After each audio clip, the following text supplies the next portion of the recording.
صحابہ کرام دیکھو، پہلے جب تک اسلام نہیں تھا تو کسی نے گھوڑے نے پانی پہلے پلا دیا نا اپنے گھوڑے کو، تو اس پہ لڑائی شروع، تم نے پہلے پانی کیوں پلایا، پھڈا شروع۔ اونٹ نے پہلے پانی پی لیا تو تم نے کیوں پیا، تمہارے اونٹ نے کیوں پیا، جب میں ہوں تو میرا اونٹ پہلے پیا۔ اس پہ لڑائی شروع، پھڈے بازی، قبائلی جنگ، قتل و غارت، یہ ہوتا تھا۔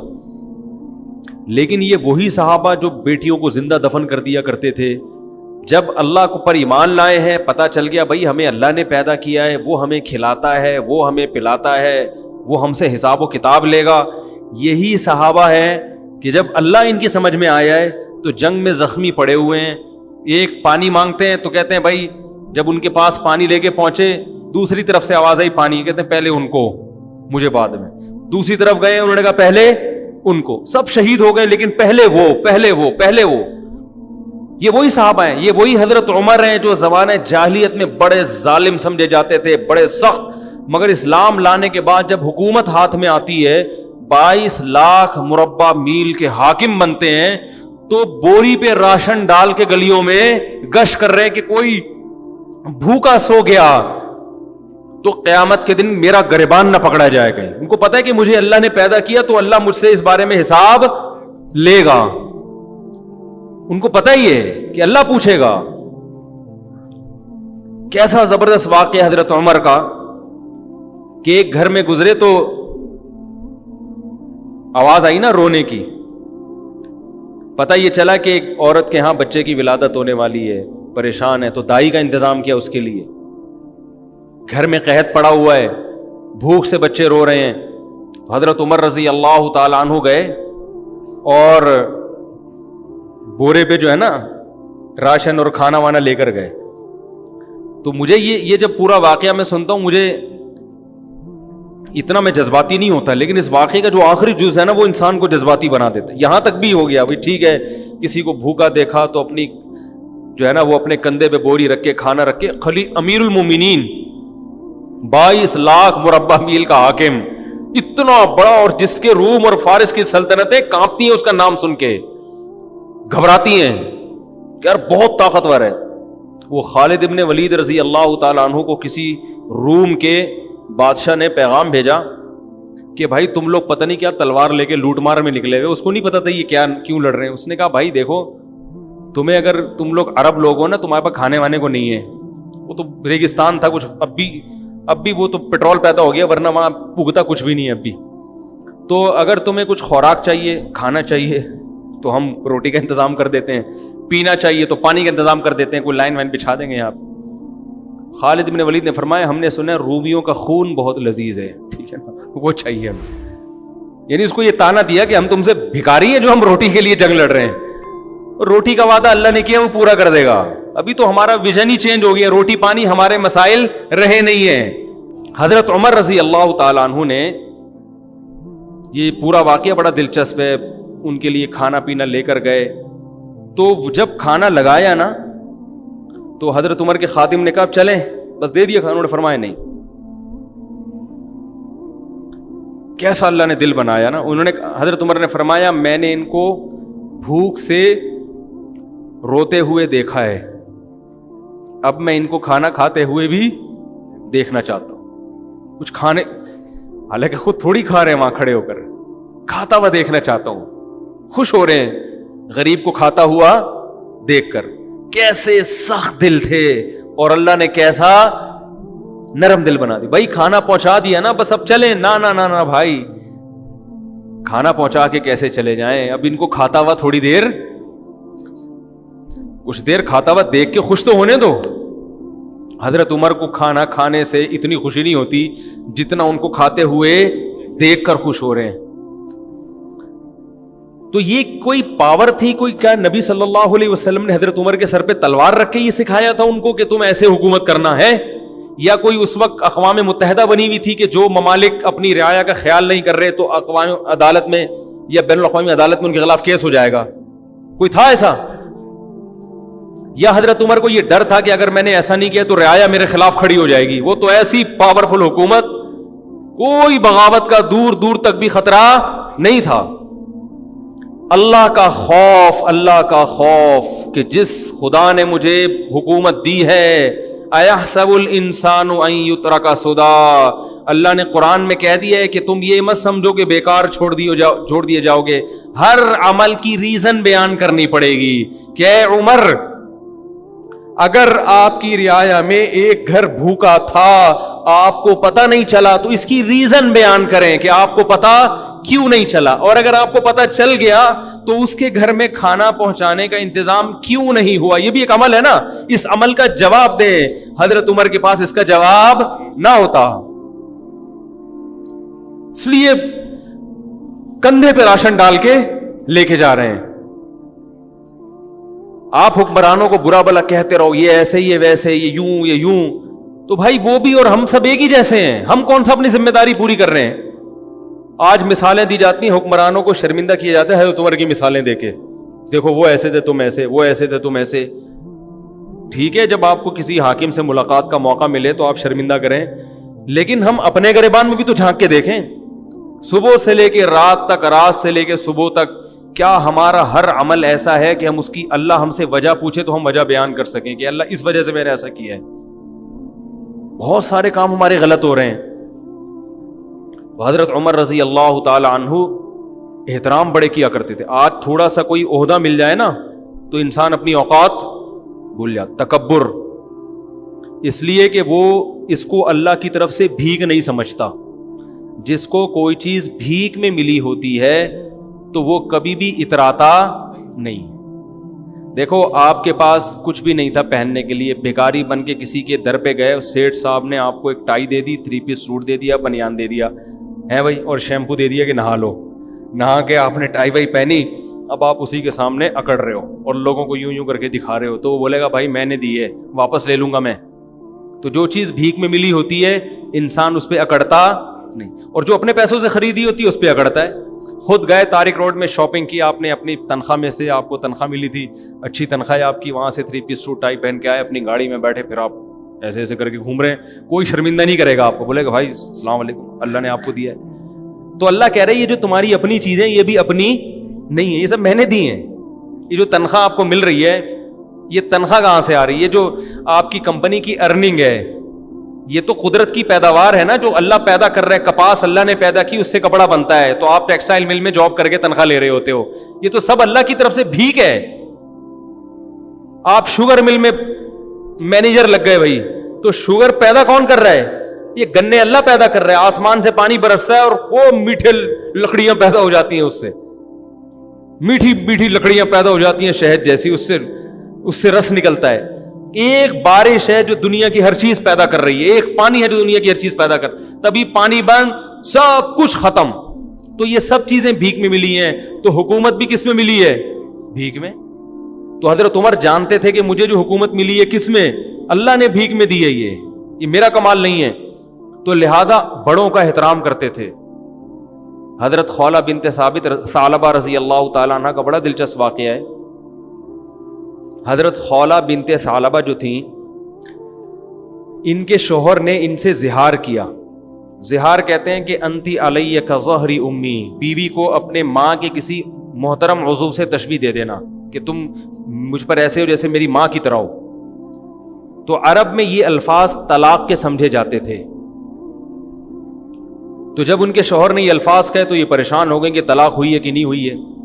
نبی صلی اللہ علیہ وسلم کے پاس آئیں، فتح مکہ کے بعد کا واقعہ یہ، عرض کیا یا رسول اللہ کیا میں اپنے شوہر پہ حرام ہو گئی؟ آپ نے فرمایا حرام ہو گئی۔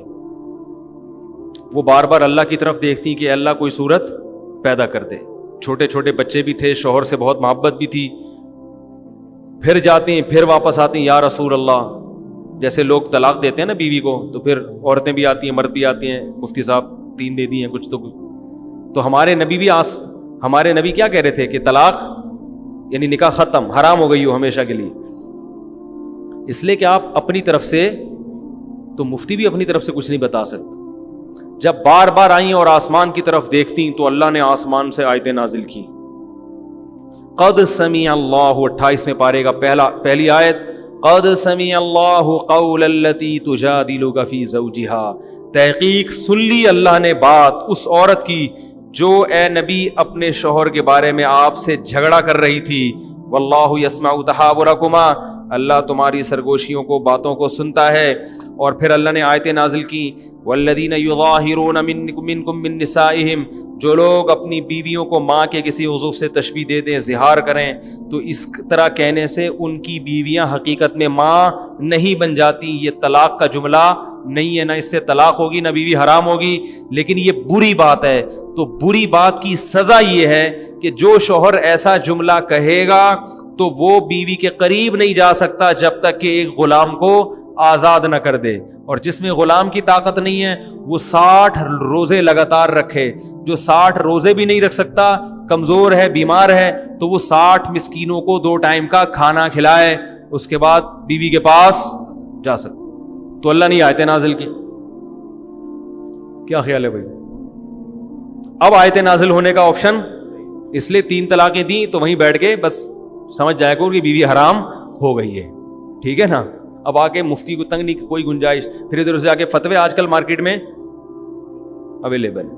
اور میں بتاتا ہوں اہل حدیث علماء کا میں احترام کرتا ہوں، لیکن 3 طلاق کے مسئلے میں ان کی رائے 100% غلط ہے، بالکل قرآن و حدیث سے متصادم، اجماع امت کے خلاف ہے.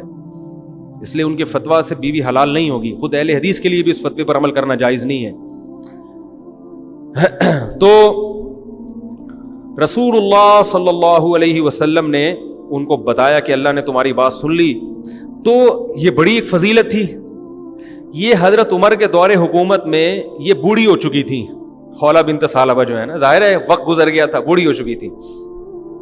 ایک دن حضرت عمر جا رہے ہیں تو ان کو پتا چلا کہ امیر المومنین گزر رہے ہیں، تو یہ بوڑھی ہو گئی تھی. انہوں نے حضرت عمر کو روکا اور ٹھیک ٹھاک سنانا شروع کر دی. تم بادشاہ بنے ہو، تم مسلمانوں کے امیر ہو، تمہیں قوم کا خیال نہیں ہے، تم ایسے کر رہے ہو، تم ایسے، جیسے عادت ہوتی ہے بڑے بزرگوں کی. حضرت عمر سر نیچے کر کے سن رہے ہیں، سنتے جا رہے ہیں، کچھ نہیں کہہ رہے. ایک بات خوب اچھی طرح سمجھ لیا کریں کہ جب کوئی بڑا نصیحت کرے نا، چپ کر کے اس کو سن لیا کرو، چاہے وہ غلطی کر رہا ہو، آپ کے اندر وہ غلطی نہ بھی ہو تو سن لیا کرو. آج کل نوجوانوں میں یہ بدتمیزی بہت ہے کہ باپ سمجھا رہا ہے، ماں سمجھا رہی ہے، فوراً جواب دینا شروع کر دیں گے، نہیں آپ غلط کہہ رہے ہیں، میں نے تو ایسا، میں تو ہوئی نہیں ایسا. اگلا کہہ رہا ہے، باپ کہہ رہا ہے بیٹے کو کہ بیٹا تھوڑی محنت سے پڑھا کرو، تھوڑا سا کاروبار بھی سنبھالو، تمہیں اماں انڈے لینے کے لیے بھیجتی ہے، تم دہی لے کے آ جاتے ہو، جتنے انڈوں کا بولا ہوتا ہے اتنے لے آیا کرو، وقت پہ لایا کرو، ٹھیک ہے نا. چپ کر کے آپ سارے کام وقت پہ کر رہے ہیں، لیکن اس وقت تھوڑی دیر چپ کر کے بولو بھائی سن. اس وقت فوراً جواب نہ دیا کریں، نہیں میں تو لے کر آیا ہوں نا، میں تو اس وقت بھی گیا تھا، تو بتائیں کب میں نے دیر کب کی ہے. یہ بڑی بدتمیزی ہے. گھروں میں یہ سسٹم ہی ختم ہو گیا سننے کا. او بھائی تھوڑی دیر سن لے، 5 منٹ، ٹھیک ہے نا، بول اچھا ٹھیک ہے، انشاءاللہ کوشش جاری رہے گی. سن لو، پتلی گلی سے نکل لو. ابا سے کون سا 24 گھنٹے کوئی بیٹھے رہتے ہو؟ یہ ابا ہے یا کوئی بزرگ ہے یا کوئی عالم ہے، کوئی مفتی ہے، کوئی بڑا ہے، کوئی بھی سمجھا رہا ہو، اس وقت چپ کر کے سن لو. بعد میں آپ سمجھتے ہیں کہ واقعی یہ غلط فہمی سے ممکن ہے ان کے دل بدگمان ہو رہا ہو کوئی میرے خلاف، تو بعد میں کسی موقع پر آپ ان کو الگ سے سمجھا دیں کہ یہ کچھ آپ جو ایسی باتیں کر رہے ہیں 1-2 دفعہ تو ٹھیک ہے، لیکن بار بار آپ کریں اس کا مطلب شاید آپ کو کوئی غلط فہمی ہے. تو ایسا نہیں ہے. میں انڈے ہمیشہ ٹائم پہ لے کے، انڈے کی ایک مثال دے رہا ہوں میں تو یہی کرتا ہوں نا سارا دن. تو یہ جو ہے نا ایک دم بدتمیزی کرنا، یہ اچھا کام نہیں ہے. کچھ آداب ہوتے ہیں، کچھ تمیز ہوتی ہے، وہ شارٹ ہوتی جا رہی ہے مارکیٹ سے. باپ اگر غصے میں بھی ڈانٹ رہے تو چپ کر کے سن لو. اسی سے انسان کے خاندانی ہونے کا پتہ چل جاتا ہے. کچھ دن پہلے ایک جگہ جانا ہوا، ابا نے اپنے بیٹے کو نا میرے سامنے ڈانٹ رہے ہیں. ایک کاروبار کے سالے نے بیڑا غرق کر کے رکھ دیا، اس کو دیا یہ کر دیا، سست. بیٹا بیٹھ کے سن رہا، چپ. مجھے اندازہ ہوا کہ خاندانی لوگ ہیں. گھرانہ کیسا ہے؟ باپ بولتا ہے تو بیٹا چپ کر کے سنتا ہے. یہ خاندانی ہونے کی علامت. ورنہ بیٹا یہ بھی کہہ سکتا ابا مفتی صاحب کو بتانے کی کیا ضرورت ہے. وہ ہو سکتا ہے بعد میں جا کے اس نے پرچہ لکھ کے دیا ہو کہ ابا ویسے ہی مجھے سمجھا دیتے مفتی صاحب کے سامنے. ابا کو چاہیے کہ الگ سے سمجھائیں، کسی کے سامنے نہ کریں. یہ ابا کی غلطی ہے. لیکن بیٹے کی سعادت کیا ہے؟ چپ کر کے سن لو. یار ابا کے احسان اتنے ہیں، یہ گھر ابا نے دیا ہے بھائی، نام ابا سے ملا ہے، کوئی بات نہیں، تھوڑا سا ظلم ہو گیا تو کیا ہو گیا. وہ احسانات کے مقابلے میں اس کی کوئی اوقات ہی نہیں ہے جو ان غلطیوں کی. تو حضرت عمر رضی اللہ تعالیٰ عنہ اتنے بڑے امیر، لوگ کانپتے ہیں ان کے نام سے، اور ایک بوڑھی عورت کھڑے ہو کر ڈانٹ رہی ہے، سمجھا نہیں رہی، ڈانٹ رہی ہے، بولتی جا رہی ہے، چپ ہی نہیں رہی۔ تو وہ جو حضرت عمر کے خادم تھے نا، انہوں نے کہا قد اکثرتی یا خولا، بہت زیادہ کر دیا آپ نے نصیحت، امیر المومنین ہے، تھوڑا خیال کرو۔ ٹھیک ہے 2-3 دفعہ ہو گیا، اب یہ آپ تو بولے ہی جا رہی ہو۔ حضرت عمر نے ان کو خاموش کرا دیا، اپنے خادم کو، فرمایا کہ اگر یہ عشاء کے بعد کا یہ واقعہ ہے، فرمایا اگر یہ عشاء کے بعد سے فجر تک بھی مجھے کہتی رہے گی تو عمر اس کی بات سنتا رہے گا، کیونکہ یہ وہ عورت ہے جس کی بات کو اللہ نے آسمانوں پہ سنا ہے۔